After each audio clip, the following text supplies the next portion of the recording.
ദൈവത്തിൻ്റെ പരിശുദ്ധനാമം വാഴ്ത്തപ്പെടുമാറാകട്ടെ. ഇന്നത്തെ സബ് സ്കൂൾ സർവീസിലേക്ക് ഞാൻ ഏവരെയും സ്വാഗതം ചെയ്തുകൊള്ളുന്നു. ഗാനശുശ്രൂഷയുടെ ആരംഭമായി പാട്ടുപുസ്തകത്തിലെ 1111 പാട്ട് പാടാം. 1111.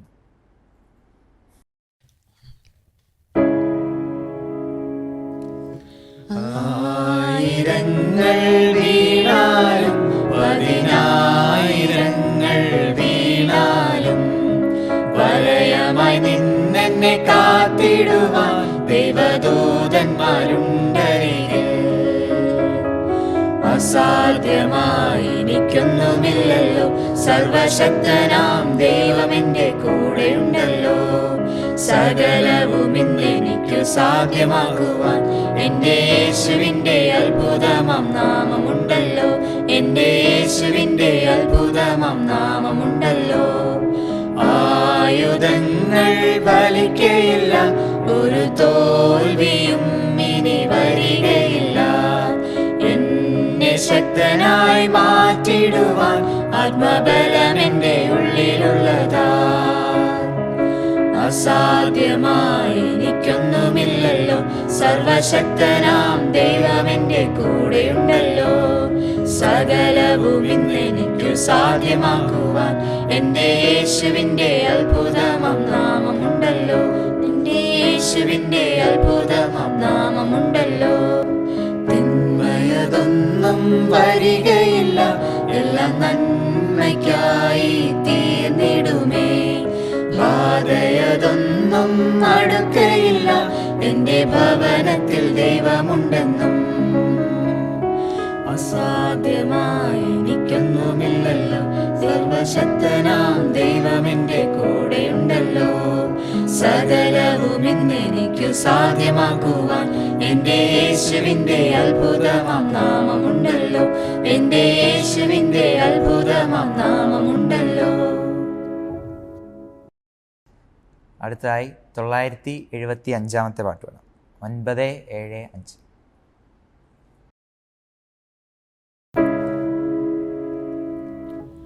കണ്ണുനീർ താഴ്വരയിൽ ഞാനേറ്റം വലഞ്ഞിടുമ്പോൾ കണ്ണുനീർ കണ്ടവനൻ കാര്യം നടത്തിത്തരും. നിന്മനമിളകാതെ നിന്മനം പതരാതെ നിന്നോടു കൂടെ എന്നും ഞാനുണ്ട് അന്ത്യം വരെ. ഉയിരുൾ താഴെയതോ ക്രൂരമാം ശോധനയോ കൂടിയിടും നേരമതിൽ ക്രൂശിന്നിഴൽ നിനക്കാൽ. നിന്മനമിളകാതെ നിന്മനം പതരാതെ നിന്നോടു കൂടെ എന്നും ഞാനുണ്ട് അന്ത്യം വരെ. തീച്ചൂള സിംഹക്കുഴി പൊട്ടക്കിണർ മരുഭൂ ജയിലറയിൽ ചവാണോ മരണമോ വന്നിടട്ടെ. നിന്മനമിളകാതെ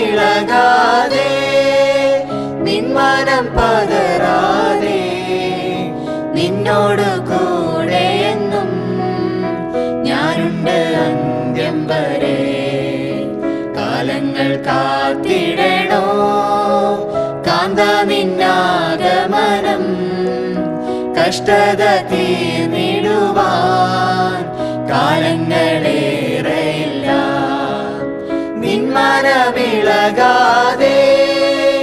നിന്മനം പതരാതെ നിന്നോടു കൂടെ എന്നും ഞാനുണ്ട് അന്ത്യം വരെ.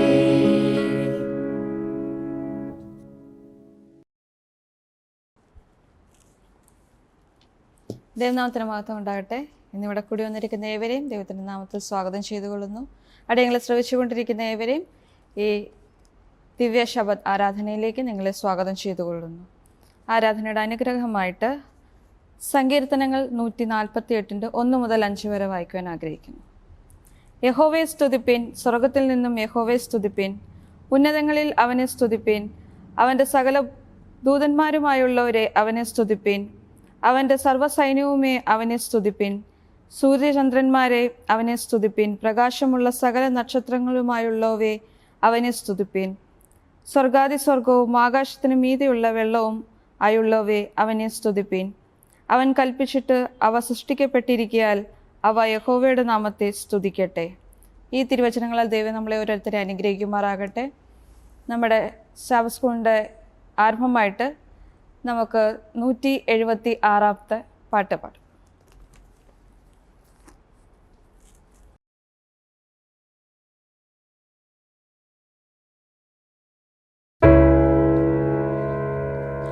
പൊന്നേശു തമ്പുരാൻ നല്ലൊരു രക്ഷകൻ, എന്നെ സ്നേഹിച്ചു തൻ ജീവൻ വച്ചു. സ്വർഗസിംഹാസനം താതന്റെ മാർവതും ദൂതന്മാർ സേവയും വിട്ടൻ പേർക്കായി. ദാസനെ പോലവൻ ജീവിച്ചു പാപിയൻ ശാപം ശിരസതിലേറ്റിടുവാൻ. ദാസനെ പോലവൻ ജീവിച്ചു പാപിയൻ ശാപം ശിരസതിലേറ്റിടുവാൻ. തള്ളയെപ്പോൾ നമുക്കുള്ളൊരു രക്ഷകൻ, കൊള്ളക്കാരൻ പോലെ ക്രൂശിൽ തൂങ്ങി. ഉള്ളമുരുകുന്നൻ ചങ്കു തകരുന്നൻ കണ്ണു നിറയുന്നൻ രക്ഷകനെ. ഉള്ളമുരുകുന്നൻ ചങ്കു തകരുന്നൻ കണ്ണു നിറയുന്നൻ രക്ഷകനെ. എന്നൊരു സ്നേഹമി സാധുവേ ഓർത്തു നീ സന്താപസാഗരം തന്നിൽ വീണു. എന്നെ വിളിച്ചു നീ എന്നെ എടുത്തു നീ നോമന പൈതലായി തീർക്കേണമേ. എന്നെ വിളിച്ചു നീ എന്നെ എടുത്തു നീ നോമന പൈതലായി തീർക്കേണമേ.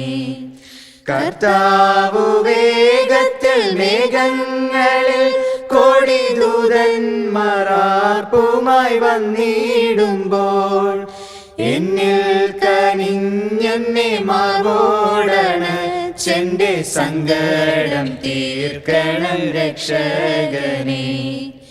എന്നിൽ കനിഞ്ഞെന്നെ മാർവോടണച്ചെന്റെ സങ്കടം തീർക്കണം രക്ഷകനെ.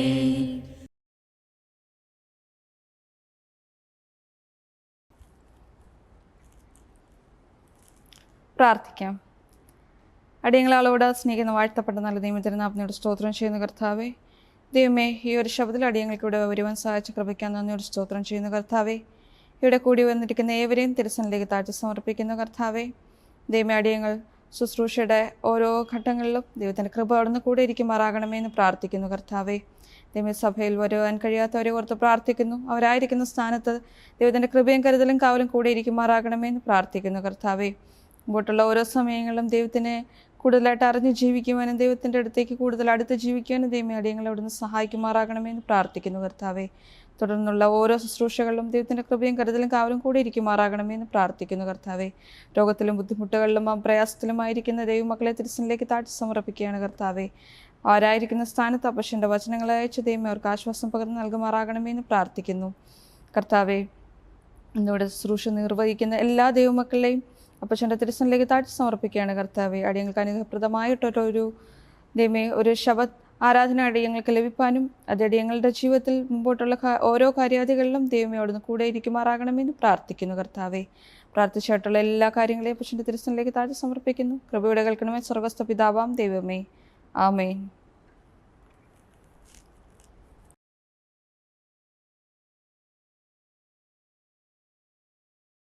ക്രിസ്തുവിൻ്റെ പരിശുദ്ധ നാമം വാഴ്ത്തപ്പെടുമാറാകട്ടെ. ഈ ആഴ്ചയിൽ നമുക്ക് വായിച്ചു കേൾക്കാനായിട്ടുള്ളത് ഇവാൻ ഷറോണോവിൻ്റെ മഹത്തായ ദിനം എന്ന ഹെഡിങ്ങോടുള്ളൊരു ഭാഗമാണ്. ഇത് നമ്മെ എഴുതി അറിയിക്കുന്നത് ഇവാൻ എന്ന് പറയുന്നൊരു ചെറുപ്പക്കാരനാണ്. ഈ ഇവാൻ എന്ന് പറയുന്ന ചെറുപ്പക്കാരൻ റഷ്യയിലെ കസാൻ എന്ന് പറയുന്ന സ്ഥലത്ത് യൂണിവേഴ്സിറ്റിയിൽ പഠിച്ചുകൊണ്ടിരിക്കുന്ന ഒരു വിദ്യാർത്ഥിയാണ്. അപ്പോൾ അദ്ദേഹത്തിൻ്റെ യൂണിവേഴ്സിറ്റിയോട് അടുത്ത് തന്നെ അദ്ദേഹത്തിൻ്റെ ഒരു വാടക വീട്ടിലാണ് അദ്ദേഹം താമസിക്കുന്നത്. അപ്പോൾ ഇദ്ദേഹത്തിൻ്റെ അമ്മ ആ ദേശത്തല്ല, കസാൻ എന്ന് പറയുന്ന ദേശത്തിൻ്റെ വെളിയിലാണ് ഇദ്ദേഹത്തിൻ്റെ അമ്മ താമസിക്കുന്നത്. സ്വന്തം ദേശമായി, ദേശം ഇവിടെ പറയുന്നില്ല, ഒരു ദേശത്താണെന്ന് മാത്രമേ പറയുന്നുള്ളൂ. ആ ദേശത്താണ് ഇദ്ദേഹത്തിൻ്റെ അമ്മ താമസിക്കുന്നത്. അപ്പോൾ ഇദ്ദേഹം എല്ലാ ആഴ്ചയിലും ഓരോ ദിവസവും ഇദ്ദേഹത്തിൻ്റെ അമ്മയെ കാണാൻ വേണ്ടി സ്വന്തം നാട്ടിലേക്ക് പോകാറുണ്ട്. അപ്പോൾ അങ്ങനെ പതിവായി പോകുന്നത് പോലെ അദ്ദേഹം ആഴ്ചയിൽ ഒരു ദിവസം അങ്ങോട്ട് പോയി. അമ്മയെ കാണാൻ പോയപ്പോൾ ആദ്യമായി അവർ തമ്മിലൊരു ചെറിയ വഴക്കുണ്ടായി. ചെറിയ വഴക്കല്ല, വലിയ വഴക്കുണ്ടായി. അപ്പോൾ അദ്ദേഹം ദേഷ്യപ്പെട്ട് വീട്ടിൽ നിന്ന് ഇറങ്ങിപ്പോയി. അപ്പോൾ അദ്ദേഹം ഇങ്ങനെ പ്രയാസപ്പെട്ട് ഇങ്ങനെ വണ്ടി ഡ്രൈവ് ചെയ്തുകൊണ്ടിരിക്കുകയാണ്. അപ്പോൾ അദ്ദേഹത്തിന് ഒരു കോൾ വന്നു. ആ കോൾ എടുത്തപ്പോൾ അദ്ദേഹത്തിൻ്റെ വാടക വീടിൻ്റെ ഉടമസ്ഥനായിരുന്നു. അപ്പോൾ ഉടമസ്ഥൻ പറഞ്ഞു, ഒരാഴ്ചയ്ക്കുള്ളിൽ വീട് ഒഴിഞ്ഞു കൊടുക്കണം, എനിക്ക് വേറെ പാർട്ടിക്ക് കൊടുക്കാനാണെന്ന് പറഞ്ഞ് അദ്ദേഹത്തെ ഒഴിവാക്കാൻ വേണ്ടി അദ്ദേഹം പറഞ്ഞു. അപ്പോൾ അദ്ദേഹം ഒന്നും കൂടി വിഷമിച്ചു. പിന്നെ കൂടാതെ അന്നായിരുന്നു അദ്ദേഹത്തിൻ്റെ യൂണിവേഴ്സിറ്റിയിലെ എക്സാമിൻ്റെ റിസൾട്ട് വരുന്ന ദിവസം. അപ്പോൾ ഉച്ചക്കായപ്പോഴത്തെ റിസൾട്ട് വന്നു. റിസൾട്ടിൽ അദ്ദേഹം എക്സാമിൽ ഫെയിലായി. അപ്പോൾ ഈ 3 കാര്യങ്ങളും കൊണ്ട് അദ്ദേഹത്തിൻ്റെ മനസ്സാകെ വിഷമിച്ചു. ഒന്നാമത് ഇദ്ദേഹം അമ്മയുമായി പിരിഞ്ഞ് വിഷമത്തിലായിരുന്നു. രണ്ടാമത്തെ കാര്യം എന്ന് പറയുന്നത് ഇദ്ദേഹം എക്സാമിൽ ഫെയിലായി. മൂന്നാമതായിട്ട് ഇദ്ദേഹത്തിന് വീടും പോയി. അപ്പോൾ ഇദ്ദേഹം ആകെ ഒരു പ്രതിസന്ധിയിൽ ഇദ്ദേഹത്തിൻ്റെ സ്വൈര്യമില്ലാതെ ഡ്രൈവ് ചെയ്തുകൊണ്ടിരിക്കുകയായിരുന്നു. ഇദ്ദേഹം ഓവർ സ്പീഡിൽ വണ്ടി ഓടിച്ചു. അപ്പോൾ കുറച്ച് നേരം കഴിഞ്ഞപ്പോൾ പോലീസുകാരെ കണ്ടു. പോലീസുകാർ കൈ നിർത്തി വണ്ടി നിർത്തിപ്പിച്ച് അദ്ദേഹത്തെ ഇറക്കി അദ്ദേഹത്തിൻ്റെ ലൈസൻസ് ചോദിച്ചു. അപ്പോൾ അദ്ദേഹം ലൈസൻസ് കൊടുത്തു. അപ്പോൾ അദ്ദേഹം ആ പോലീസുകാരൻ ലൈസൻസ് പരിശോധിച്ച് പോലീസുകാർ അദ്ദേഹത്തിൻ്റെ കയ്യിൽ വെച്ചു. എന്നിട്ട് നിങ്ങൾ കോടതിയിൽ വരണം, കോടതിയിൽ വന്ന് കോടതി തരുന്ന ശിക്ഷ ഏറ്റുവാങ്ങണമെന്ന് പറഞ്ഞു. അപ്പോൾ ഇദ്ദേഹം പറഞ്ഞു, ഞാൻ എന്തിനാ കോടതിയിൽ വരുന്നത്, ഞാൻ ഫൈൻ അടച്ചാൽ പോരാ, ഞാൻ ഫൈൻ അടയ്ക്കാൻ റെഡിയാണ്, എനിക്ക് കോടതിയിലൊന്നും വരാൻ താല്പര്യമില്ല എന്ന് പോലീസുകാരനോട് ഇവാൻ പറഞ്ഞു. അപ്പോൾ പോലീസുകാരൻ കുറച്ച് ദേഷ്യപ്പെട്ട് പറഞ്ഞു, അതൊന്നും പറഞ്ഞാൽ പറ്റൂല, നിങ്ങളല്ല തീരുമാനിക്കേണ്ടതെന്ന് പറഞ്ഞ് നിർബന്ധിച്ച് അദ്ദേഹത്തെ കോടതിയിലേക്ക് കൂട്ടിക്കൊണ്ടുപോയി. കോടതിയിൽ ചെന്നപ്പോൾ ഈ ജഡ്ജ് അദ്ദേഹത്തിന് 2 ചോയ്സസ് നൽകി. ഒന്നെങ്കിൽ നിങ്ങൾ ഫൈനിൻ്റെ ഡബിൾ ഇരട്ടി കെട്ടണം, അല്ലെങ്കിൽ 15 ദിവസത്തേക്ക് ജയിൽ ശിക്ഷ വാങ്ങണം. ഈ 2 കാര്യങ്ങളിൽ ഏതെങ്കിലും ഒന്ന് നിങ്ങൾ മസ്റ്റായിട്ട് ചെയ്തേ പറ്റുള്ളൂ എന്ന് ജഡ്ജ് പറഞ്ഞു. അപ്പോൾ ജഡ്ജിൻ്റെ ഈ ന്യായവിധി കണ്ടപ്പോൾ ഇവാൻ തൻ്റെ അമ്മയോടൊപ്പം പള്ളിയിൽ പോയപ്പോൾ കേട്ടൊരു ഒരു കാര്യമാണ് ഓർത്തത്. അവസാന നാളും അന്ത്യകാലവും അവസാന ന്യായവിധിയും ഇതായിരുന്നു അദ്ദേഹത്തിൻ്റെ മനസ്സിലേക്ക് പെട്ടെന്ന് വന്ന ആ ജഡ്ജ് വിധിക്കുന്നത് കേട്ടപ്പോൾ അദ്ദേഹത്തിൻ്റെ മനസ്സിലേക്ക് പെട്ടെന്ന് വന്നത് ഇതായിരുന്നു. സത്യത്തിൽ ഇവാൻ എന്ന് പറയുന്ന ആൾ ഒരു ക്രിസ്ത്യാനി അല്ലായിരുന്നു. ക്രിസ്ത്യാനി ആയി വന്നൊരു ഭവനത്തിൽ നിന്നല്ല. അദ്ദേഹത്തിൻ്റെ അമ്മ ചെറുപ്പത്തിൽ അദ്ദേഹത്തെ പള്ളി കൊണ്ടുപോയിട്ടുണ്ട്. അങ്ങനെ കേട്ടൊരു പരിചയത്തിലാണ് അദ്ദേഹത്തിൻ്റെ മനസ്സിലേക്ക് ആ ചിന്ത വന്നത്. അങ്ങനെ അദ്ദേഹം ഫൈൻ കെട്ടാൻ തന്നെ തീരുമാനിച്ചു. അങ്ങനെ ഫൈൻ കെട്ടി അദ്ദേഹത്തിൻ്റെ അമ്മയുടെ അടുത്തേക്ക് ആദ്യം പോയി. അമ്മയായിട്ടുള്ള പ്രശ്നങ്ങളൊക്കെയും പരിഹരിച്ചു അവിടെ താമസിക്കാൻ തുടങ്ങി. കുറച്ച് നാൾ കഴിഞ്ഞപ്പോൾ അദ്ദേഹത്തിന് ഭയങ്കര പനി പിടിച്ച് അദ്ദേഹം കിടപ്പിലായ സമയത്ത് ഇദ്ദേഹം ബൈബിൾ എടുത്ത് വായിക്കാമെന്ന് വിചാരിച്ച് ചുമ്മാ ബൈബിൾ എടുത്ത് വായിച്ചു. അപ്പോൾ ഇദ്ദേഹത്തിന് കിട്ടിയ വാക്യം എന്ന് പറയുന്നത് മത്തായി എഴുതിയ സുവിശേഷം 6-ാം അധ്യായം അതിൻ്റെ 33-ാം വാക്യമായിരുന്നു. അതിങ്ങനെ വായിക്കുന്നു: മുന്നമേ അവൻ്റെ രാജ്യവും നീതിയും അന്വേഷിപ്പിൻ, അതോടുകൂടി സർവ്വവും നിങ്ങൾക്ക് ലഭിക്കും. ഈ വാക്യം അദ്ദേഹത്തിൻ്റെ ഹൃദയത്തിൽ വല്ലാണ്ട് സ്പർശിച്ച് അദ്ദേഹത്തിന് ആ വാക്യത്തോട് എന്തോ ഒരു പ്രത്യേക ഇഷ്ടം തോന്നി. അപ്പോൾ അദ്ദേഹം ചിന്തിച്ചു, ഞാൻ ഇത്രയും ദിവസം ദൈവത്തെ തള്ളിക്കളഞ്ഞ് ദൈവത്തിൽ നിന്ന് അകന്ന് ജീവിച്ചു, ഇനിയെങ്കിലും എനിക്ക് ദൈവത്തോടൊത്ത് ജീവിക്കണമെന്ന് വിചാരിച്ചു. അദ്ദേഹം ഇത്രയും നാളും ഇതുവരെയും അദ്ദേഹത്തെയോ അദ്ദേഹത്തിൻ്റെ കുടുംബത്തെയോ ദൈവത്തിങ്കിലേക്ക് സമർപ്പിച്ചുകൊണ്ട് പ്രാർത്ഥിച്ചിട്ടില്ല. പക്ഷെ അന്ന് ആ വാക്യം വായിച്ചതിന് ശേഷം ആദ്യമായി അദ്ദേഹത്തെയും അദ്ദേഹത്തിൻ്റെ ഭവനത്തെയും ദൈവസന്നിധിയിൽ സമർപ്പിച്ച് പ്രാർത്ഥിക്കുകയുണ്ടായി. അങ്ങനെ അദ്ദേഹത്തിന് പനി കൂടിക്കൂടി വന്നു. അങ്ങനെ പനി വയ്യാതെ കിടപ്പിലായിരിക്കുന്ന സമയത്ത് അദ്ദേഹത്തിൻ്റെ മനസ്സിലൊരു ആഗ്രഹം തോന്നി, എനിക്ക് എവിടെയെങ്കിലും തനിയെ പോയിരുന്ന് ദൈവത്തിൻ്റെ വചനം വായിക്കണം, ദൈവത്തോട് പ്രാർത്ഥിക്കണമെന്ന് അദ്ദേഹത്തിൻ്റെ മനസ്സിൽ തോന്നി. അപ്പോൾ അദ്ദേഹത്തിന് തീരെ വയ്യെങ്കിലും തന്നെയും അദ്ദേഹത്തിൻ്റെ വണ്ടിയിൽ കയറി അദ്ദേഹം ഒരു നദീ തീരത്ത് പോയി ഒരു ഒറ്റപ്പെട്ട സ്ഥലത്ത് പോയിരുന്ന് ദൈവത്തോട് കരഞ്ഞ് പ്രാർത്ഥിച്ചു. ഞാൻ ഇത്രയും നാളും അങ്ങയോട് പറ്റിയല്ല, ഇത്രയും നാളും അങ്ങയെ വേർപെട്ടാണ് ജീവിച്ചത്. ഇനിയെങ്കിലും എനിക്ക് അങ്ങയോട് ചേർന്ന് അങ്ങയോടൊപ്പം അങ്ങേക്കായി ജീവിക്കണമെന്ന് ഞാൻ ആഗ്രഹിക്കുന്നു. അങ്ങും അടിയനെ അതിനായി സഹായിക്കണമെന്ന് പറഞ്ഞ് അദ്ദേഹം ദൈവത്തോട് കരഞ്ഞ് പ്രാർത്ഥിച്ചു. കൂടാതെ ബൈബിളും വായിച്ചു. അതിൽ പിന്നെ അദ്ദേഹം അതൊരു ശീലമാക്കി മാറ്റി. രാവിലെയും വൈകുന്നേരം അദ്ദേഹം ബൈബിൾ വായിക്കുവാനും പ്രാർത്ഥിക്കുവാനും തുടങ്ങി. അദ്ദേഹത്തിൻ്റെ പാപത്തെക്കുറിച്ചൊക്കെ പറഞ്ഞ് അദ്ദേഹം ഒരു പുതിയ മനുഷ്യനായി ക്രിസ്തുവിൽ ചേരുവാൻ അദ്ദേഹം ആഗ്രഹിച്ചു. അങ്ങനെ അദ്ദേഹം സ്നാനം ചെയ്ത് സെവൻത് ഡേ അഡ്വൻറ്റിസ്റ്റ് സഭയിലേക്ക് ചേർന്നു. അദ്ദേഹം അങ്ങനെ യൂത്ത് ലീഡറായി സേവനം അനുഷ്ഠിച്ചു. അങ്ങനെ ഇരിക്കെ അദ്ദേഹം മാനസാന്തരപ്പെടുന്നതിന് മുമ്പ് ഒരു ജിമ്മ് നടത്തിയിരുന്നു. ആ ജിമ്മ് അദ്ദേഹം മാനസാന്തരപ്പെട്ട് കഴിഞ്ഞ ശേഷം അദ്ദേഹം ആ ജിമ്മ് കുട്ടികൾക്ക് യേശുവിനെക്കുറിച്ച് പഠിക്കുവാനും കൂടാതെ ഹെൽത്ത് അതിനെപ്പറ്റി ഉള്ള കാര്യങ്ങളൊക്കെ പഠിപ്പിക്കാനുമായി ക്ലാസ് തുടങ്ങാൻ തീരുമാനിച്ചു. അങ്ങനെ അദ്ദേഹം ക്ലാസ് തുടങ്ങി.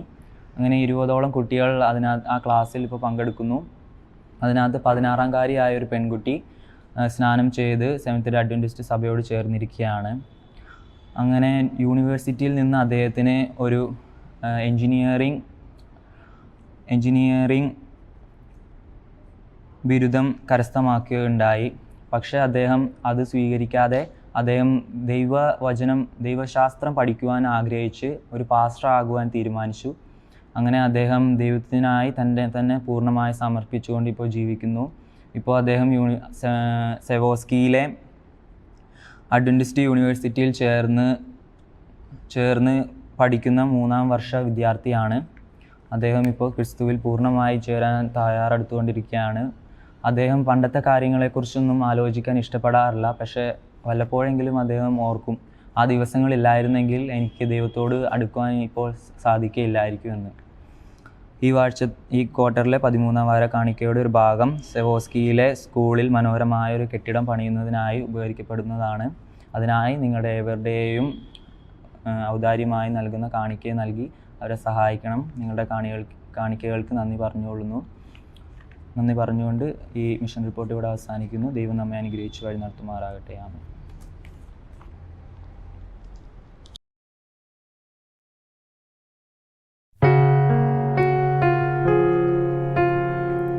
ചിറകറ്റുപോയ ശലഭങ്ങൾ നാം ഇനി വിജയം നേടുക.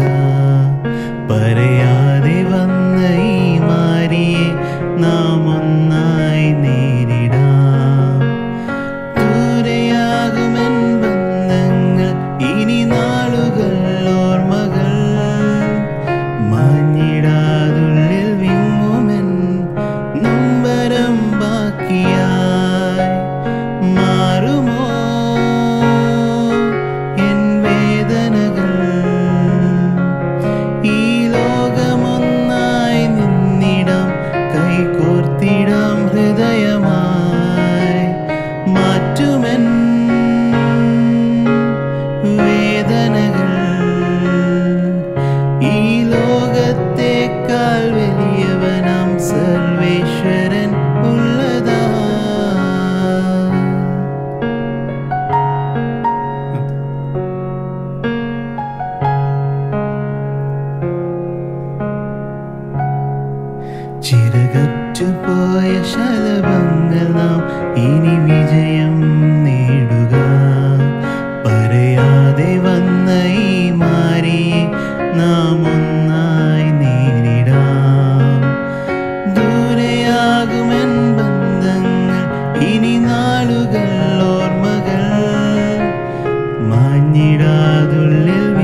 ദൈവത്തിൻ്റെ അതിപരിശുദ്ധ നാമം വാഴ്ത്തപ്പെടുമാറാകട്ടെ. വീണ്ടും വരുന്ന യേശു ക്രിസ്തുവിൻ്റെ നാമത്തിൽ നിങ്ങൾക്കെല്ലാവർക്കും എൻ്റെ സ്നേഹവന്ദനത്തെ അറിയിക്കുന്നു. നിങ്ങൾക്കെല്ലാവർക്കും ഒരു ശബദിൻ്റെ സന്തോഷത്തെ ഞാൻ ആശംസിക്കുകയാണ്. ഇന്നത്തെ പാഠപഠനത്തിലേക്ക് എല്ലാവരെയും ഞാൻ സ്വാഗതം ചെയ്യുന്നു. ഇന്ന് നമ്മൾ പഠിക്കുന്ന പാഠം 5-ാമത്തെ പാഠമാണ്. പാഠത്തിൻ്റെ തലവാചകം ശ്രേഷ്ഠനായ സമാധാന പ്രഭു എന്നാണ്. മനപ്പാഠവാക്യം യെശയ്യാപ്രവചനം 9-ാം അധ്യായം അതിൻ്റെ 6-ാമത്തെ വാക്യമാണ്. അവിടെ നമ്മൾ ഇപ്രകാരം വായിക്കുന്നു: നമുക്കൊരു ശിശു ജനിച്ചിരിക്കുന്നു, നമുക്കൊരു മകൻ നൽകപ്പെട്ടിരിക്കുന്നു, ആധിപത്യം അവൻ്റെ തോളിലിരിക്കും. അവൻ അത്ഭുത മന്ത്രി, വീരനാം ദൈവം, നിത്യപിതാവ്, സമാധാന പ്രഭു എന്ന് പേർ വിളിക്കപ്പെടും. നമുക്കൊരു നിമിഷം കണ്ണുകളെ അടച്ച് പ്രാർത്ഥിക്കാം. ഞങ്ങളെ ഏറ്റവും അതിവാത്സല്യമായി സ്നേഹിക്കുന്ന നല്ല കർത്താവെ, നല്ല സമയത്തിന് നന്ദിയോടെ സ്തുതിക്കുന്നു. നാഥ, ഒരിക്കൽ കൂടി ഞങ്ങളുടെ സന്നിധിയിലേക്ക് വരുവാൻ അടിയങ്ങൾ ഓരോരുത്തരെയും അവിടെ ഇടയാക്കിയിൽ നന്ദിയോടെ സ്തുതിക്കുന്നു. പ്രത്യേകിച്ച് അടിയങ്ങൾക്ക് ഈ പാഠം അടിയങ്ങൾക്ക് നൽകിയതിൽ നന്ദിയോടെ സ്തുതിക്കുന്നു. പിതാവേ, കർത്താവെ, യെശയ്യാ പ്രവാചകൻ്റെ പ്രവചനത്തെക്കുറിച്ച് പഠിക്കുവാൻ തക്കോണം അടിയങ്ങൾ ഓരോരുത്തരെയും അവിടെ നിന്നും സഹായിക്കുന്നതിൽ നന്ദിയോടെ സ്തുതിക്കുന്നു. പിതാവേ, തുടർന്നുള്ള നാളുകളിലും കർത്താവ് ഈ പ്രവചനത്തിൻ്റെ മർമ്മങ്ങളെ ഗ്രഹിപ്പാൻ ഉയരത്തിൽ നിന്നുള്ള ജ്ഞാനത്താൽ അടിയങ്ങൾ ഓരോരുത്തരെയും അവിടെ നിന്ന് നിറയ്ക്കുമാറാകണമെന്ന് പ്രാർത്ഥിക്കുന്നു. പിതാവേ, ഒരിക്കൽ കൂടി എല്ലാവരെയും ഞങ്ങളുടെ കരങ്ങളിലേക്ക് സമർപ്പിക്കുന്നു. ചോദിച്ചാൽ അധികം നിറയ്ക്കണം. എല്ലാം യേശുവിൻ്റെ നാമത്തിൽ തന്നെ ചോദിക്കുന്നു പിതാവേ, ആമേൻ.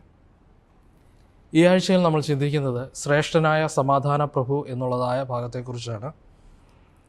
പ്രത്യേകിച്ച് യെശയ്യാ പ്രവചനം 9-ാം അധ്യായം, 10-ാം അധ്യായം, 11-ാം അധ്യായം, അതിൻ്റെ 12-ാം അധ്യായം, ഈ 4 അധ്യായങ്ങളിൽ പ്രതിപാദിച്ചിരിക്കുന്ന കാര്യങ്ങളെക്കുറിച്ചാണ് നമ്മൾ ഈ ആഴ്ചയിൽ ചിന്തിക്കുന്നത്. മനപ്പാഠവാക്യം വായിച്ചപ്പോൾ തന്നെ നമുക്ക് മനസ്സിലായി നമ്മൾ ഈ ആഴ്ച ചിന്തിക്കുന്നത് എന്തിനെക്കുറിച്ചാണ് എന്നുള്ളതിനെക്കുറിച്ച്. നമ്മൾ ചിന്തിക്കുന്നത് കർത്താവായ യേശു ക്രിസ്തുവിനെ കുറിച്ചുള്ളതായ യെശയ്യാ പ്രവാചകൻ്റെ പ്രവചനത്തെക്കുറിച്ചാണ് നമ്മൾ ചിന്തിക്കുന്നത്. യെശയ്യാ പ്രവാചകൻ കർത്താവായ യേശു ക്രിസ്തുവിനെ കുറിച്ച് പ്രതിപാദിക്കുന്നതിൽ ഒരു പ്രാധാന്യമുണ്ട്. അന്നത്തെ യെശയ്യാ പ്രവാചകൻ്റെ കാലഘട്ടത്തിലെ ജനത്തിൻ്റെ അവസ്ഥയും കർത്താവായ യേശു ക്രിസ്തുവിൻ്റെ വരവുമായി ബന്ധിപ്പിച്ചുകൊണ്ടാണ് യെശയ്യാ പ്രവാചകൻ ഈ പ്രവചനം പ്രവചിക്കുന്നത്. അതുകൊണ്ട് തന്നെ അപ്പോഴത്തെ ജനങ്ങളുടെ അവസ്ഥ എന്തായിരുന്നു എന്ന് ഒന്നുകൂടി നമുക്ക് പരിശോധിക്കാം. നമ്മൾ കഴിഞ്ഞ ആഴ്ച അതിനെക്കുറിച്ച് ചിന്തിച്ചു. അത് വ്യക്തമായി മനസ്സിലാക്കണമെങ്കിൽ 8-ാം അധ്യായത്തിൻ്റെ അവസാനത്തെ 2 വാക്യങ്ങൾ വായിക്കുമ്പോൾ നമുക്ക് മനസ്സിലാകും. അവിടെ ഇപ്രകാരമാണ് എഴുതിയിരിക്കുന്നത്. 8-ാം അധ്യായം അതിൻ്റെ 21-22 വാക്യങ്ങൾ: അവർ ഏറ്റവും വലഞ്ഞും വിശന്നും ദേശത്തു കൂടെ കടന്നു പോകും. അവർക്കു വിശക്കുമ്പോൾ അവർ മുഷിഞ്ഞു തങ്ങളുടെ രാജാവിനെയും തങ്ങളുടെ ദൈവത്തെയും ശപിച്ചു മുഖം മേലോട്ട് തിരിക്കും. അവർ ഭൂമിയിൽ നോക്കുമ്പോൾ കഷ്ടവും അന്ധകാരവും സങ്കടവുമുള്ള തിമിരവും കാണാം. കൂരിരുട്ടിലേക്ക് അവരെ തള്ളിക്കളയും. ഇവിടെ ജനത്തിൻ്റെ അവസ്ഥയെക്കുറിച്ച് വളരെ വ്യക്തമായി യെശയ്യാ പ്രവാചകൻ പറയുകയാണ്. അവിടെ യഹൂദ ജനവും രാജാവും ഒരു കൂരിരുട്ടിൻ്റെ അവസ്ഥയിൽ ആയിരിക്കുകയാണ്. അവരൊരു അന്ധകാരത്തിൻ്റെ അവസ്ഥയിലായിരിക്കുകയാണ്. നമ്മൾ കഴിഞ്ഞ ആഴ്ച പഠിച്ചു നിർത്തിയത് നന്ദികെട്ട ജീവച്ഛവമായവരുടെ അജ്ഞത എന്നുള്ള ഭാഗത്ത് നമ്മൾ മനസ്സിലാക്കിയത് ഈ കൂരിരുട്ടിൻ്റെ അവസ്ഥ എന്ന് പറയുന്നത് അവിടെ രാജാവും രാജാവിനെ പിൻപറ്റുന്നതായ കുറച്ച് ജനങ്ങളും കൂടി വിഗ്രഹാരാധനയും ആഭിചാരക്രിയകളും അന്യദൈവങ്ങളെ ആരാധിക്കുന്നതും ഒക്കെയും ആരംഭിക്കുന്നതായിട്ട് കാണാൻ കഴിയുന്നുണ്ട്. അപ്പോൾ ഈ കൂരിരുട്ടിൻ്റെ അവസ്ഥ എന്ന് പറയുന്നത് ജനങ്ങളുടെ അജ്ഞതയാണ് എന്ന് മനസ്സിലാക്കുവാൻ തക്കൊണ്ട് സാധിക്കുന്നു. ജനങ്ങൾ അല്ലെങ്കിൽ രാജാവ്, ആഹാസ് രാജാവ് അന്ധവിശ്വാസങ്ങളുടെ, അനാചാരങ്ങളുടെ, അന്യദൈവങ്ങളെ ആരാധിക്കുന്നതിലൂടെ ഒരു അന്ധകാരത്തിൻ്റെ അവസ്ഥയിൽ അവരുടെ കണ്ണുകൾക്ക് തിമിരം ബാധിച്ചിരിക്കുന്നു. അവർക്ക് ദൈവത്തെ കാണുവാനോ ദൈവത്തിലേക്ക് തിരിയുവാനോ ഇപ്പോഴും മനസ്സില്ല. കാരണം അവരുടെ അവസ്ഥ ഒരു നാണംകെട്ട അവസ്ഥയാണ്. അവർക്ക് കഴിക്കുവാൻ ആഹാരം പോലും ഇല്ലാത്ത അവസ്ഥ. അയൽ രാജ്യങ്ങളാൽ ആക്രമിക്കപ്പെട്ട് വളരെയധികം ക്ഷീണിതരായിരിക്കുന്നതായ അല്ലെങ്കിൽ ഒരുപാട് നഷ്ടങ്ങളും നാശങ്ങളും സംഭവിച്ചതായ ദേശത്തിലാണ് ജനങ്ങളും രാജാവും ജീവിക്കുന്നത്. ആ സമയത്തും ഇതുപോലെയുള്ളതായ അന്ധവിശ്വാസത്തിൻ്റെ, അനാചാരത്തിൻ്റെ, അന്യദൈവ ആരാധനയുടെ ഒക്കെയും കൂരിരുട്ടിൽ, അന്ധകാരത്തിൽ ജനങ്ങളായിരിക്കുന്നതായ സാഹചര്യമാണ്. ദൈവസന്നിധിയിലേക്ക് യെശയ്യാ പ്രവാചകൻ്റെ മുന്നറിയിപ്പിൻ ദൂത് കേട്ട് മടങ്ങി വരുവാൻ മനസ്സ് കാണിക്കാതെ വീണ്ടും വീണ്ടും ദൈവത്തോട് മറുതലിക്കുന്ന ഒരു ജനതയെ നമുക്ക് കാണുവാൻ തക്കവണ്ണം സാധിക്കുന്നുണ്ട്. അങ്ങനെ ഇരിക്കുന്ന സാഹചര്യത്തിൽ യെശയ്യാ പ്രവചനം തൻ്റെ 9-ാമത്തെ അധ്യായത്തിൽ ഒരു പ്രത്യാശയുടെ, ഒരു പ്രതീക്ഷയുടെ, എന്നാൽ ഇതിനൊക്കെയും ഒരു പരിഹാരം തരുന്ന വലിയ ഒരു ദൂത് നൽകുകയാണ്. ആ ദൂത് ഇപ്രകാരമാണ്. 9-ാമത്തെ അധ്യായം 1 മുതൽ 5 വരെയുള്ള വേദഭാഗം വായിക്കുമ്പോൾ ആ ജനത്തിൻ്റെ ഈ അവസ്ഥയിൽ നിന്നും ഒരു മാറ്റം എങ്ങനെ സംഭവിക്കും എന്നുള്ളതിനെക്കുറിച്ച് പറയുന്നുണ്ട്. അവിടെ പറയുന്ന കാര്യം ഇതാണ്: കൂരിരുട്ടിലാക്കപ്പെട്ടിരിക്കുന്ന ജനത്തിന് അതിൽ നിന്നും മടങ്ങി വരേണ്ട ഒരവസ്ഥയുണ്ടാകും. അവിടെ 9-ാം അധ്യായം അതിൻ്റെ 1-ാമത്തെ വാക്യം ഇപ്രകാരമാണ് പറയുന്നത്. അവിടെ വായിക്കുന്നതാണ്: എന്നാൽ കഷ്ടതയിലിരുന്ന ദേശത്തിന് തിമിരം നിൽക്കയില്ല. അപ്പം അവരുടെ തിമിരം നിൽക്കയില്ല, അവർക്ക് മഹത്വം വരും, അവരുടെ ഇടയിൽ വെളിച്ചം വരും, നല്ല ഒരു സമയം അവർക്ക് വരും, അവർക്ക് സന്തോഷമുള്ളതായ ഒരു അവസ്ഥ വരും, അവരുടെ കഷ്ടതയുടെ അവസ്ഥ ദൈവം ഒടിച്ചു കളയുന്നതായ ഒരു സാഹചര്യം വരും. പക്ഷെ ഇത് ആരിലൂടെയാണ് വരുന്നത് എന്നാണ് യെശയ്യാ പ്രവാചകൻ 9-ാം അധ്യായം അതിൻ്റെ 6-ാമത്തെ വാക്യത്തിൽ പറയുന്നത്. അവിടെ പറയുന്ന കാര്യം ഇതാണ്: നമുക്കൊരു ശിശു ജനിച്ചിരിക്കുന്നു, നമുക്കൊരു മകൻ നൽകപ്പെട്ടിരിക്കുന്നു, ആധിപത്യം അവൻ്റെ തോളിലുണ്ട്, അവൻ അത്ഭുത മന്ത്രി, വീരനാം ദൈവം, നിത്യപിതാവ്, സമാധാന പ്രഭു എന്ന് പറയുന്നു.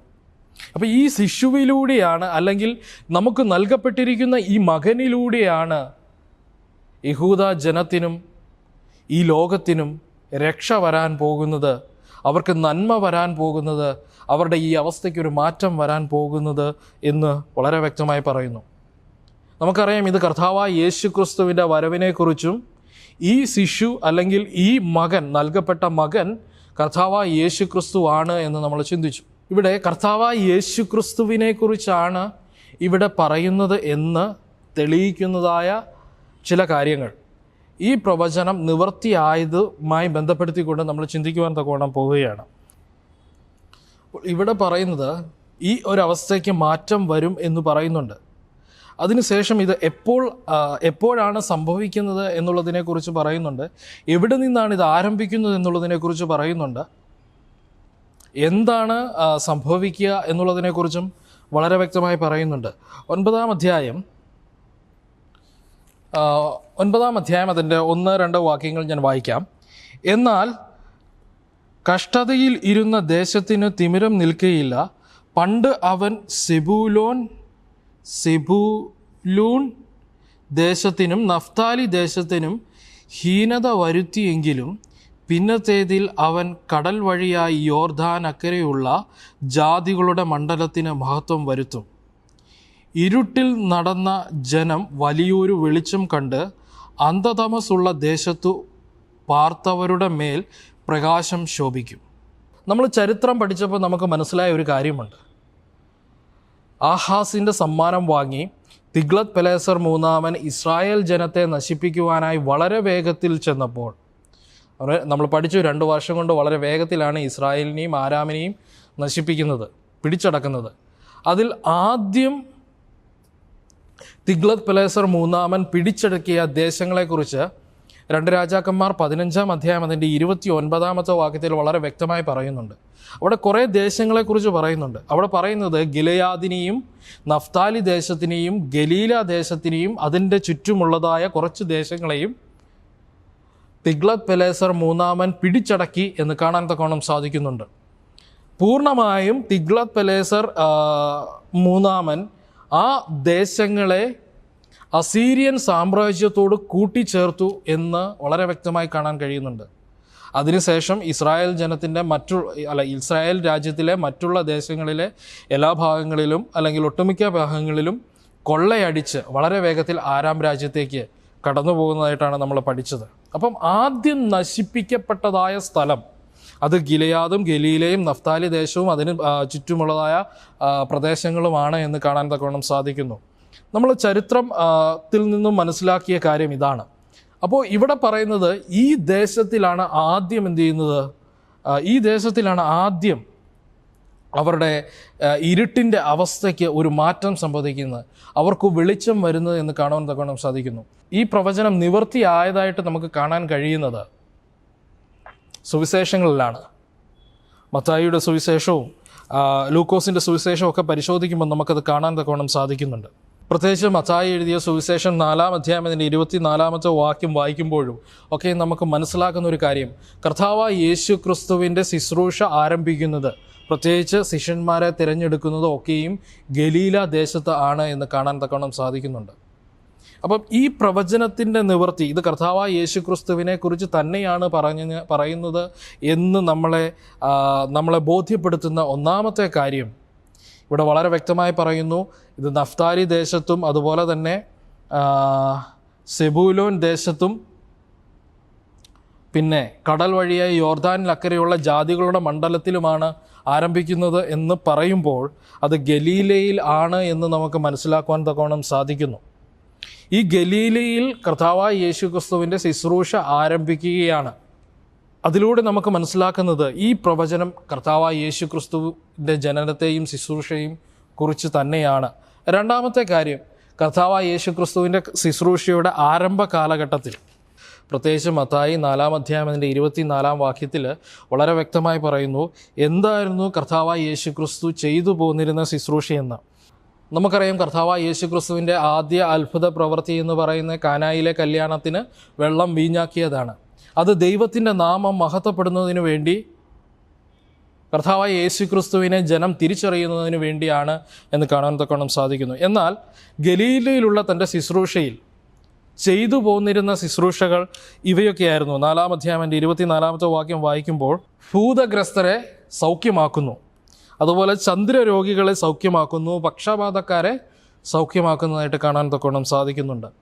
അപ്പം ജനത്തിൻ്റെ, അതായത് യെശയ്യാ പ്രവാചകൻ്റെ കാലഘട്ടത്തിൽ ഉണ്ടായിരുന്ന യഹൂദ ജനത്തിൻ്റെ അവസ്ഥ ഇതേ അവസ്ഥയായിരുന്നു. അവർ വിഗ്രഹ ആരാധനയിൽ, ഭൂതങ്ങളെ ആരാധിക്കുന്നതിൽ, അതുപോലെ തന്നെ അനാചാരങ്ങളിലും ഒക്കെയും മുഴുകിയിരിക്കുന്ന ഒരു സാഹചര്യമാണ്. ഈ സാഹചര്യത്തിൽ നിന്നും ജനങ്ങളെ രക്ഷിക്കും എന്ന് യെശയ്യാ പ്രവാചകൻ അവർക്ക് ദൂത് നൽകുകയാണ്. ഇതൊരു അന്ധകാരത്തിൻ്റെ, ഒരു കൂരിരുട്ടിൻ്റെ അവസ്ഥയാണ്. അവരുടെ കണ്ണുകൾക്ക് ദൈവത്തിൻ്റെ മഹത്വം കാണുവാൻ സാധിക്കാതെ തിമിരം ബാധിച്ചിരിക്കുന്ന അവസ്ഥയാണ്. ഈ അവസ്ഥയിൽ നിന്നും രക്ഷിക്കുന്നതായിട്ടാണ് യെശയ്യാ പ്രവാചകൻ പറയുന്നത്. പക്ഷേ ഇവിടെ നമുക്ക് കാണാൻ കഴിയുന്നത് ഗലീലയിൽ തൻ്റെ ശുശ്രൂഷ ആരംഭിക്കുമ്പോൾ അത് ഈ പ്രവചനത്തിൽ പറഞ്ഞതുപോലെ തന്നെ എവിടെ നിന്ന് ആരംഭിക്കും എന്ന് പറഞ്ഞത് കൃത്യമായി ഗലീലയിൽ നിന്ന് ആരംഭിച്ചുകൊണ്ട് കർത്താവായ യേശു ക്രിസ്തു ആ പ്രവചനത്തിൻ്റെ കൃത്യമായുള്ള നിവൃത്തി, യേശു ക്രിസ്തുവിൻ്റെ പ്രവചനത്തെക്കുറിച്ചുള്ളതായ കൃത്യമായതുള്ള നിവൃത്തിയെ കാണുവാൻ തക്കവണ്ണം സാധിക്കുന്നുണ്ട്. അതുപോലെ തന്നെ കർത്താവായ യേശു ക്രിസ്തു ഭൂതഗ്രസ്തരെ സൗഖ്യമാക്കുന്നതിലൂടെ അന്ധകാരത്തിൽ കിടക്കുന്ന ഒരു ജനതയെ അതിൽ നിന്നും വിടുവിക്കുന്നതായിട്ട് നമുക്ക് ഇത് തമ്മിൽ താരതമ്യം ചെയ്യുമ്പോൾ മനസ്സിലാക്കുവാൻ തക്കവണ്ണം സാധിക്കുന്നു. ഇതാണ് കർത്താവായ യേശു ക്രിസ്തുവിനെ കുറിച്ച് തന്നെയാണ് ഈ പ്രവചനം പറയുന്നത് എന്നുള്ളതിൻ്റെ കാരണങ്ങളായി ഈ ഭാഗത്ത് നമ്മളോട് ചൂണ്ടിക്കാണിക്കുന്നത്. വീണ്ടും നമ്മൾ തിങ്കളാഴ്ച ഭാഗത്തേക്ക് വരുമ്പോൾ അവിടെ ഈ കാരണങ്ങളെ കുറച്ചുകൂടി ദൃഢപ്പെടുത്തിക്കൊണ്ട് യേശുക്രിസ്തു തന്നെയാണ്, അല്ലെങ്കിൽ യേശുക്രിസ്തുവിനെ കുറിച്ച് തന്നെയാണ് യെശയ്യാ പ്രവാചകൻ പ്രവചിക്കുന്നത് എന്ന് വളരെ വ്യക്തമാക്കുകയാണ് ആ ഭാഗത്തിൽ. അവിടെ തിങ്കളാഴ്ച ഭാഗം ഇങ്ങനെയാണ് പറയുന്നത്, നമുക്കൊരു ശിശു, നമുക്ക് നൽകപ്പെട്ടിരിക്കുന്ന ഈ ശിശുവിനെക്കുറിച്ച്, അല്ലെങ്കിൽ നമുക്ക് നൽകപ്പെട്ടിരിക്കുന്ന ഈ മകനെക്കുറിച്ച് ഇവിടെ യെശയ്യാ പ്രവാചകൻ കുറച്ച് വിവരണങ്ങൾ നൽകുന്നുണ്ട്. ആ വിവരണങ്ങൾ ഇപ്രകാരമാണ്: അത്ഭുത മന്ത്രി, വീരനാം ദൈവം, നിത്യപിതാവ്, സമാധാന പ്രഭു എന്നുള്ളതാണ്. ചിലർ അഭിപ്രായപ്പെടുന്നത് ഈ നൽകപ്പെട്ടിരിക്കുന്ന മകൻ എന്ന് പറയുന്നത്, അല്ലെങ്കിൽ ഈ ജനിക്കുന്ന ശിശു എന്ന് പറയുന്നത് ആഹാസ് രാജാവിൻ്റെ മകനായ യെഹസ്കിയ രാജാവിനെ കുറിച്ചാണ് എന്ന് പറയുന്നുണ്ട്. ശരിയാണ്. നമ്മൾ ചരിത്രം പഠിക്കുമ്പോൾ നമുക്ക് മനസ്സിലാക്കുന്ന ഒരു കാര്യം, ആഹാസ് രാജാവിനെ കുറിച്ച് വേദപണ്ഡിതർ പറയുന്നത്, ആഹാസ് രാജാവ് തൻ്റെ ജീവിത കാലഘട്ടത്തിൽ ചെയ്ത ഒരേ ഒരു നല്ല കാര്യം എന്ന് പറയുന്നത് തൻ്റെ മകനായ യെഹസ്കിയ രാജാവിന് ജന്മം കൊടുത്തത് എന്ന് പറയുന്നു. ശരിയാണ്. യെഹസ്കിയ രാജാവ് ഒരു പരിധിവരെ യഹൂദ ജനത്തെ രക്ഷിക്കുന്നു, അവരെ സഹായിക്കുന്നുണ്ട്. പ്രത്യേകിച്ച് അസീര്യൻ രാജാക്കന്മാരിൽ നിന്നും തൻ്റെ ജനത്തെ സംരക്ഷിച്ചു നിർത്തുവാൻ തക്കവണ്ണം യെഹസ്കിയ രാജാവ് ശ്രമിക്കുന്നതായിട്ടും അതിനുവേണ്ടി യെശയ്യാ പ്രവാചകൻ പറയുന്നതായ കാര്യങ്ങൾ അംഗീകരിച്ച് ദൈവത്തിൽ ആശ്രയിക്കുന്നതും നമുക്ക് കാണാൻ കഴിയുന്നുണ്ട്. നമ്മൾ തുടർന്നുള്ള പാഠങ്ങളിൽ അതിനെക്കുറിച്ച് പഠിക്കും. പക്ഷേ ഈ നൽകിയിരിക്കുന്നതായ വിവരണങ്ങൾ ഒന്നും തന്നെ ഈ ലോകത്തിലുള്ളതായ ഒരു മനുഷ്യനോ ഒരു രാജാവിനോ ഒരു പ്രവാചകനോ ഒരു പുരോഹിതനോ യോജിക്കുന്നതല്ല, ഇണങ്ങുന്നതല്ല എന്ന് കാണാൻ തക്കോണം സാധിക്കുന്നു. ഇവിടെ ദൈവത്തിന് മാത്രം ഇണങ്ങുന്നതായ ചില വിവരണങ്ങളാണ്, അല്ലെങ്കിൽ ചില പദവികളാണ് ഈ മകനെക്കുറിച്ചുള്ളതായ വിവരണത്തിൽ യെശയ്യാ പ്രവാചകൻ പറയുന്നത്. അവൻ അത്ഭുത മന്ത്രിയായിരിക്കും, വീരനാം ദൈവമായിരിക്കും, നിത്യപിതാവായിരിക്കും, സമാധാന പ്രഭുവാകും ആയിരിക്കും എന്ന് വ്യക്തമാക്കിയിരിക്കുകയാണ്. ഇത് കർത്താവായ യേശു ക്രിസ്തുവിനും പിതാവായ ദൈവത്തിനും മാത്രം ഇണങ്ങുന്നതായ വിവരണങ്ങളാണ്. കൊലോസ്യർ 2-ാം അധ്യായം അതിൻ്റെ 9-ാമത്തെ വാക്യത്തിൽ അപ്പോസ്തലനായ പൗലോസ് തൻ്റെ ലേഖനം എഴുതുമ്പോൾ ഇപ്രകാരം പറയുന്നുണ്ട്: അവനിലല്ലോ ദൈവത്തിൻ്റെ സകല സമ്പൂർണതയും ദേഹരൂപമായി വസിക്കുന്നത്. അത് കർത്താവായ യേശു ക്രിസ്തുവിലാണ് എന്ന് വളരെ വ്യക്തമായി പറയുന്നു. കർത്താവായ യേശു ക്രിസ്തുവിനെ കുറിച്ച് പറയുന്നത് കർത്താവായ യേശു ക്രിസ്തു പൂർണ്ണ മനുഷ്യനും പൂർണ്ണ ദൈവവുമായിരിക്കുന്നു എന്ന് കാണാൻ സാധിക്കുന്നുണ്ട്.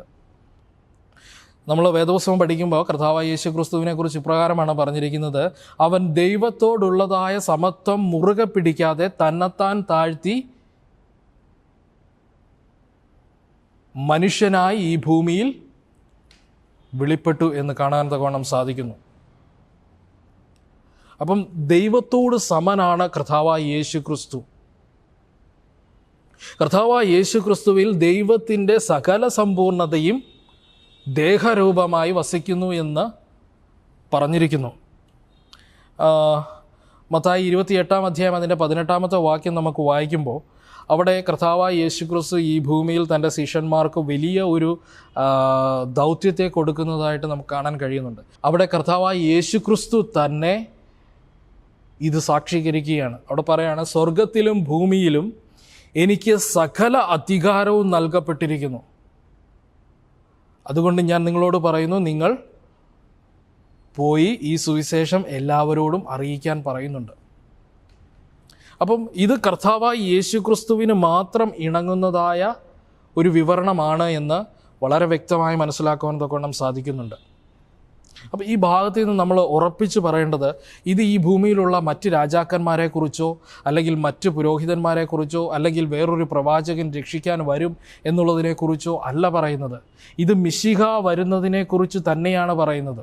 അപ്പം യാക്കോബ് ഗ്രഹത്തോട് പറയുകയാണ്. അതുകൊണ്ട് തന്നെയാണ് കർത്താവായ യേശു ക്രിസ്തുവിൻ്റെ ശുശ്രൂഷ ഗലീലയിൽ ആരംഭിക്കുന്നതിലൂടെ ഭൂതഗ്രസ്തരെയും ചന്ദ്രരോഗികളെയും പക്ഷവാതക്കാരെയും സൗഖ്യമാക്കുന്നതിലൂടെ ഈ പ്രവചനം കർത്താവായ യേശു ക്രിസ്തുവിൻ്റെ പ്രവചനമാണ്, കർത്താവായ യേശു ക്രിസ്തുവിനെക്കുറിച്ചുള്ള പ്രവചനമാണ് എന്ന് വ്യക്തമാക്കുകയാണ്.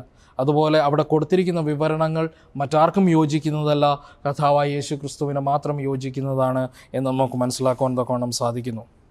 വീണ്ടും നമ്മൾ ചൊവ്വാഴ്ച ഭാഗത്തിലേക്ക് കടന്നു പോകുമ്പോൾ യെശയ്യാ പ്രവചനം 9-ാം അധ്യായം അതിൻ്റെ 8-ാം വാക്യം മുതൽ 10-ാം അധ്യായം 34-ാം വാക്യം വരെ പറയുന്നത് ജനത്തിൻ്റെ കഷ്ടതയുടെ കാരണങ്ങളെക്കുറിച്ചും എന്തൊക്കെയാണ് ജനം അനുഭവിക്കുന്ന കഷ്ടതയുടെ അവസ്ഥയെക്കുറിച്ചുമാണ് പറയുന്നത്. നമുക്കറിയാം, ഈ ലോകത്തെ സൃഷ്ടിച്ചപ്പോൾ തന്നെ മനുഷ്യർക്ക് ദൈവം കൊടുത്തത് ഒരു തിരഞ്ഞെടുപ്പിൻ്റെ സ്വാതന്ത്ര്യമാണ് എന്ന് കാണുവാൻ തക്കവണ്ണം സാധിക്കുന്നു. പക്ഷേ ജനം എപ്പോഴും തെറ്റായ മാർഗം തിരഞ്ഞെടുക്കുന്നതായിട്ട് കാണാൻ കഴിയുന്നുണ്ട്. ലേവ്യ പുസ്തകം 26-ാം അധ്യായം നമ്മൾ വായിക്കുമ്പോൾ, പ്രത്യേകിച്ച് അതിൻ്റെ 14 മുതൽ താഴോട്ടുള്ളതായ വാക്യങ്ങളൊക്കെ വായിക്കുമ്പോൾ അവിടെ ദൈവം തൻ്റെ ജനത്തോട് പറയുന്നതായ ഒരു കാര്യമുണ്ട്. അതിൻ്റെ 14-ാമത്തെ വാക്യം ഒന്ന് വായിക്കാം.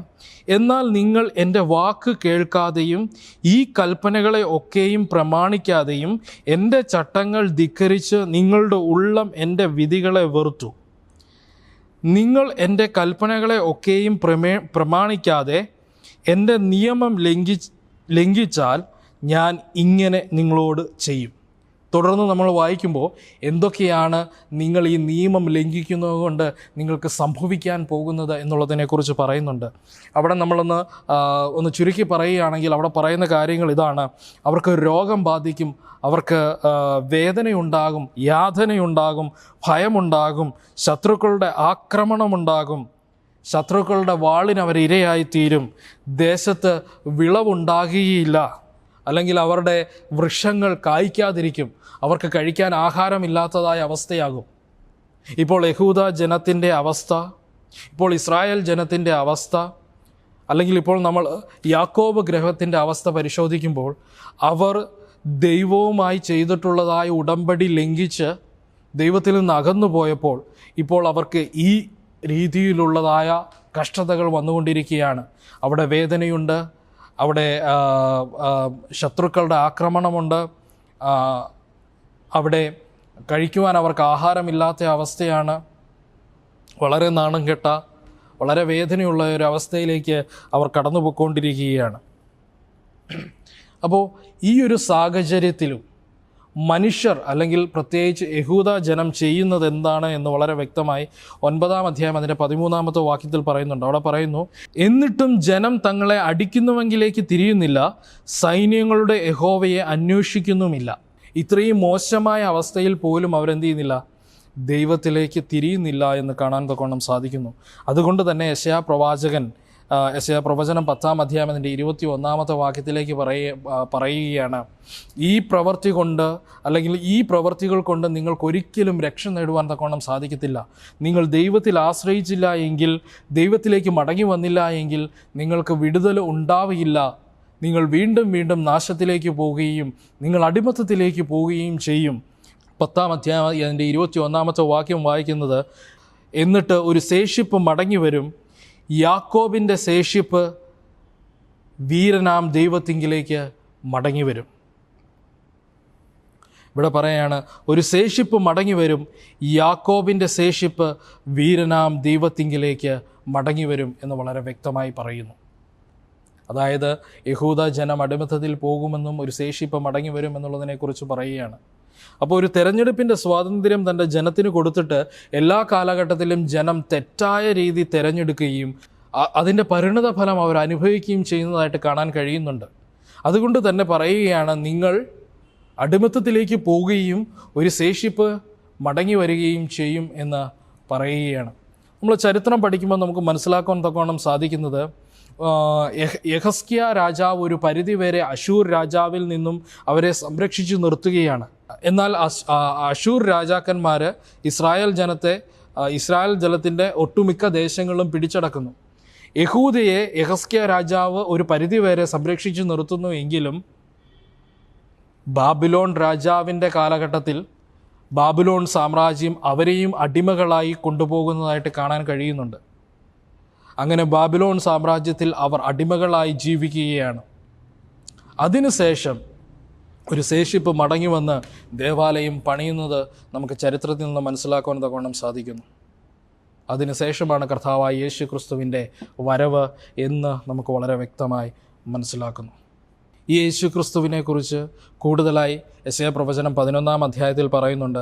അതാണ് ബുധനാഴ്ചത്തെ ഭാഗത്ത് നമ്മൾ പഠിക്കുന്നത്, വേരും കൊമ്പും ഒന്നിൽ നിന്നും എന്ന് പറയുന്നുണ്ട്. അപ്പം 11-ാം അധ്യായം അതിൻ്റെ 1-ാമത്തെ വാക്യത്തിൽ പറയുന്നത്, ഈശയുടെ കുറ്റിയിൽ നിന്നും ഒരു മുള പൊട്ടി വരും എന്ന് പറയുന്നു. ഇവിടെ കുറ്റി, അല്ലെങ്കിൽ ഒരു മരത്തിൻ്റെ കുറ്റിയെ സൂചിപ്പിക്കുന്നത് ഒരു മരമായിരുന്നു. എന്നാൽ അത് ആ മരത്തിൻ്റെ മുകൾ ഭാഗം മുറിച്ച് കളഞ്ഞപ്പോൾ ബാക്കി വന്നതാണ് കുറ്റി, അല്ലേ? ഈശായുടെ കുറ്റി എന്ന് പറയുന്നത് ഇത് ഈശായുടെ ഒരു മരമായിരുന്നു. പക്ഷേ എന്ത് ചെയ്തു? ഇപ്പോൾ അത് കുറ്റിയായി മാറി എന്ന് പറഞ്ഞാൽ ഇത് യഹൂദ രാജാക്കന്മാരെ കുറിച്ചാണ് പറയുന്നത്. ഒരു മരമായിരിക്കുന്നത് യഹൂദ രാജാക്കന്മാരെ കുറിച്ച് പറയുന്നു. എന്നാൽ അതിപ്പോൾ ഒരു കുറ്റിയായിരിക്കുന്നു എന്ന് പറഞ്ഞാൽ രാജാക്കന്മാരുടെ വാഴ്ച, യഹൂദയിൽ രാജാക്കന്മാരുടെ, അതായത് ഈശയുടെ ഫാമിലിയിൽ, അതായത് ഈശ എന്ന് പറയുന്നത് ദാവീദിൻ്റെ പിതാവാണ്. ദാവീദിന് ശേഷം തൻ്റെ മകൻ രാജാവായ, അതിനുശേഷം ശലോമോൻ്റെ മകൻ രാജാവാകുന്നു. അതിനുശേഷം യഹൂദയിൽ ദാവീദിൻ്റെ വംശമാണ് രാജാക്കന്മാരാകുന്നത്. എന്നാൽ നമ്മൾ ചിന്തിച്ചു, ബാബിലോണിൻ്റെ കാലഘട്ടത്തിൽ പൂർണ്ണമായും അവരെ പിടിച്ചടക്കിക്കൊണ്ട്, അല്ലെങ്കിൽ അവരെ അടിമകളാക്കിക്കൊണ്ട് പോകുകയാണ്. അവിടെ രാജാക്കന്മാരുടെ, അല്ലെങ്കിൽ ദാവീദിൻ്റെ വംശപാരമ്പര്യത്തിലുള്ളതായ രാജാക്കന്മാരുടെ ഭരണം പൂർണ്ണമായിട്ടും അവസാനിക്കുകയാണ്. ബാബിലോൺ സാമ്രാജ്യം മുറിച്ചു കളഞ്ഞതായ ദാവീദിൻ്റെ വംശപാരമ്പര്യത്തിലുള്ള രാജാക്കന്മാരാകുന്ന മരത്തിൻ്റെ കുറ്റി ശേഷിക്കുകയും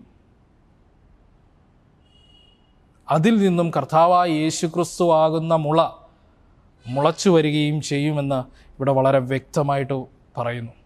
ഇവിടെ രണ്ട് കാര്യങ്ങളാണുള്ളത്. വേരും കൊമ്പും ഒന്നിൽ നിന്നും എന്ന് പറയുന്നുണ്ട്.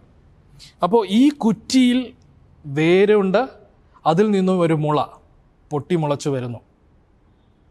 യേശുക്രിസ്തു ഈശായിൽ നിന്നുള്ളതായ ആ കുറ്റിയിൽ നിന്നുള്ള വേരും യേശു തന്നെയായിരുന്നു, അതിൻ്റെ മുളയും യേശു തന്നെയായിരുന്നു, യേശുക്രിസ്തു തന്നെയായിരുന്നു എന്ന് കാണുവാൻ തക്കോണം സാധിക്കുന്നു. അതായത് ദാവീദ് രാജാവിൻ്റെ മുൻഗാമിയും പിൻഗാമിയും കർത്താവായ യേശുക്രിസ്തു തന്നെയായിരുന്നു. യെശയ്യാ പ്രവചനം 11-ാം അധ്യായം അതിൻ്റെ 6 മുതൽ 9 വരെയുള്ളതായ വേദഭാഗം നമ്മൾ വായിക്കുമ്പോൾ നമ്മൾ മനസ്സിലാക്കുന്ന ഒരു കാര്യം, എങ്ങനെയായിരുന്നോ പാപത്തിനു മുൻപ് ഈ ഭൂമിയുടെ അവസ്ഥ, അങ്ങനെ ആയിത്തീരും ഈ ഭൂമി എന്ന് യെശയ്യാ പ്രവാചകൻ പ്രവചിക്കുകയാണ്. ഇത് കർത്താവായ യേശുക്രിസ്തുവിൻ്റെ രണ്ടാമത്തെ വരവിൽ കർത്താവായ യേശുക്രിസ്തു നമുക്കൊരുക്കുന്നതായ സ്വർഗത്തിൽ ഉള്ളതായ ഒരവസ്ഥയെക്കുറിച്ചാണ് പറയുന്നത്. അത് നമുക്ക് വെളിപ്പാട് പുസ്തകമൊക്കെയും വായിക്കുമ്പോൾ മനസ്സിലാക്കാൻ തക്കവണ്ണം സാധിക്കുന്നു. ആ അവസ്ഥ ഇപ്രകാരമാണ്. അവിടെ പറയുന്നത് സിംഹം അല്ലെങ്കിൽ പുള്ളിപ്പുലി ഇതൊക്കെയും എന്താണ്, ആടിനോടുകൂടിയും കോലാട്ടുകുട്ടിനോടുകൂടിയും അതുപോലെ പശുക്കിടാവിനോടുകൂടിയും ഒക്കെയും എന്താണ് ഒരുമിച്ച് പാർക്കും, ഒരു കുട്ടി അവരെ എല്ലാവരെയും നയിക്കും എന്നൊക്കെ അവിടെ വരച്ച് കാണിക്കുന്നുണ്ട്. ഒരു ചിത്രം വരച്ച് കാണിക്കുകയാണ്.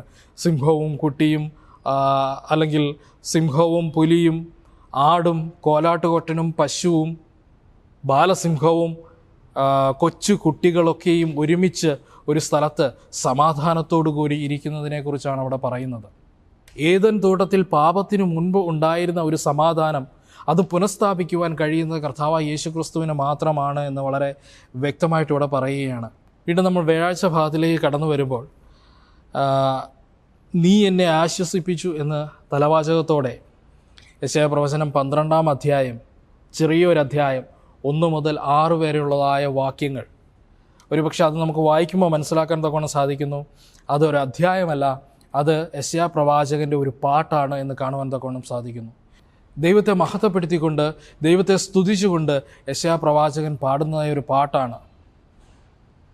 യെശയ്യാ പ്രവചന പുസ്തകം 6-ാം അധ്യായത്തിൽ പരിശുദ്ധനായ ദൈവം സ്വയം യെശയ്യാ പ്രവാചകന് വെളിപ്പെടുത്തുന്ന സാഹചര്യത്തിൽ യെശയ്യാ പ്രവാചകൻ എൻ്റെ അശുദ്ധിയെ തിരിച്ചറിയുന്നു.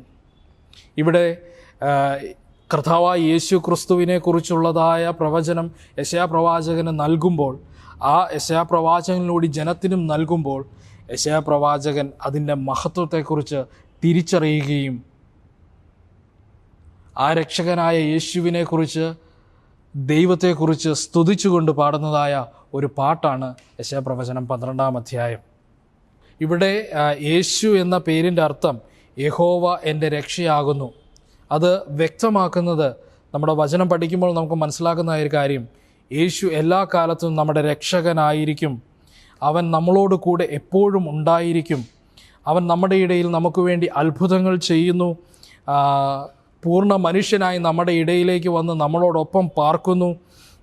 നമ്മുടെ സകല പാപങ്ങളെയും വഹിച്ചുകൊണ്ട് കർത്താവായ യേശുക്രിസ്തു കുരിശിൽ മരിക്കുന്നു. അവൻ നമുക്ക് സമാധാനം നൽകുന്നു, അവൻ നമുക്ക് സന്തോഷം നൽകുന്നു, അവൻ നമുക്ക് നീതി നൽകുന്നു എന്നൊക്കെയും നമുക്ക് കാണുവാൻ തക്കോണം സാധിക്കുന്നുണ്ട്. അതാണ് കർത്താവായ യേശുക്രിസ്തുവിൻ്റെ രക്ഷ എന്ന് നമുക്ക് വ്യക്തമായി മനസ്സിലാക്കുവാൻ തക്കോണം സാധിക്കുന്നുണ്ട്.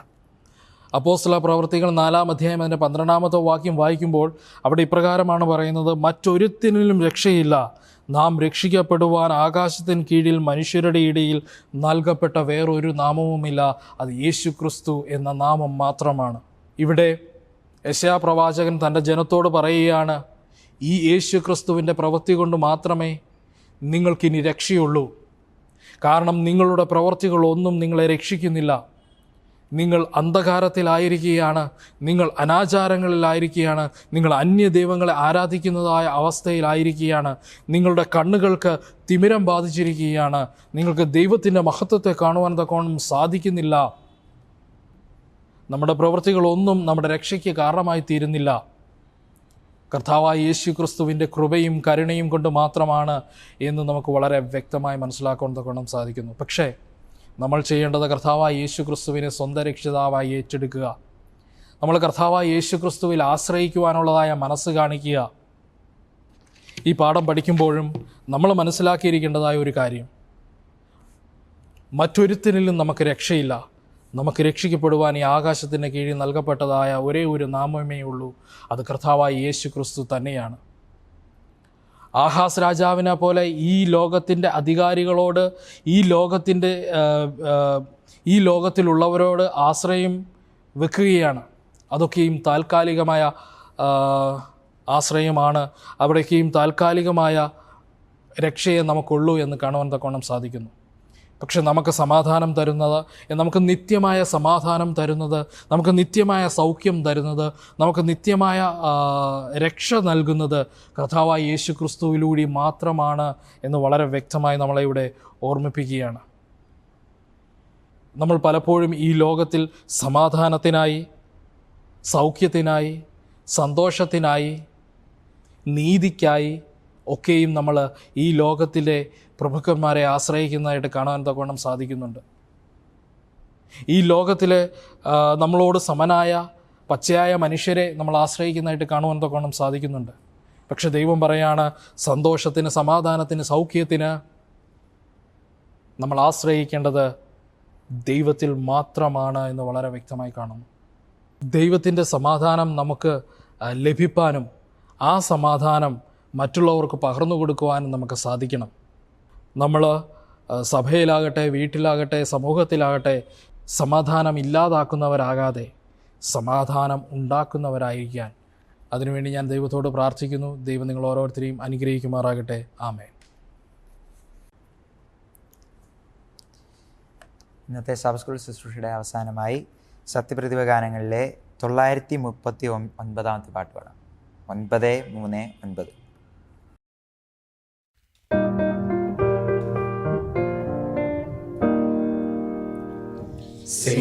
സേനയിലധിപൻ ദേവനിലതിയായി ആശ്രയമേവനുണ്ടോ? ആയവനേവനിലുമതിധന്യൻ. യാഹിൽ വാസമെന്തധികാമ്യം, യാഹിൽ വാസമെന്തധികാമ്യം. വാഞ്ചിച്ചു മോഹിക്കുന്നെന്നുള്ളം, ഘോഷിക്കുന്നെൻ ഹൃദയം ജഡവും, ഘോഷിക്കുന്നെൻ ഹൃദയം ജഡവും. സേനയിലധിപൻ ദേവനിലതിയായി ആശ്രയമേവനുണ്ടോ? ആയവനേവനിലുമതിധന്യൻ. കുരുകിൽ തനിക്കൊരു വീടും നീവൽ പർവ്വതൻ കുഞ്ഞുങ്ങൾക്കായി നല്ലൊരു കൂടും കണ്ടെത്തിയല്ലോ. നിൻ തിരുബലിപീഠം തന്നെ, നിൻ തിരുബലിപീഠം തന്നെ. ധന്യ നിന്നാലയത്തിൽ വസിപ്പോ, നിത്യം സ്തുതിക്കുമവർ നിന്നെ, നിത്യം സ്തുതിക്കുമവർ നിന്നെ. സേനയിലധിപൻ സേവനിലതിയായി ആശ്രയമേവനുണ്ടോ? ആയവനേവനിലുമതിധന്യൻ. ബലം നിന്നിലുള്ളോ, ഭാഗ്യം നിറഞ്ഞോ, നിശ്ചയമാണെന്നും താഴ്ച ഭവിക്കുകയില്ലെന്നും. ഈ വിധമുള്ളോ മനസ്സുകളിൽ, ഈ വിധമുള്ളോ മനസ്സുകളിൽ നിർണയമുണ്ടു നിരന്തരമായി. സിയോൻ നഗരിൻ പെരുവഴികൾ, സിയോൻ നഗരിൻ പെരുവഴികൾ. സേനയിലധിപൻ ദേവനിലതിയായി ആശ്രയമേവനുണ്ടോ? ആയവനേവനിലുമതിധന്യൻ. കണ്ണുനീർ താഴ്വരയതുവ വഴിയായവർ യാനം ചെയ്യുമ്പോൾ ആയതു മാറും ജലാശയമായി മുൻമഴ അനുഗ്രഹപൂർണമാകും മുൻമഴ അനുഗ്രഹപൂർണമാകും പ്രാപിക്കും ബലമവർ ബലത്തിനുമേൽ ജന്നത്തുമേ വരും സായോനിൽ ജന്നത്തുമേ വരും സായോനിൽ സേനയിലധിപൻ ദേവനിലതിയായ ആശ്രയമേവനുണ്ടോ ആയവനേവനിലും അതിധന്യൻ.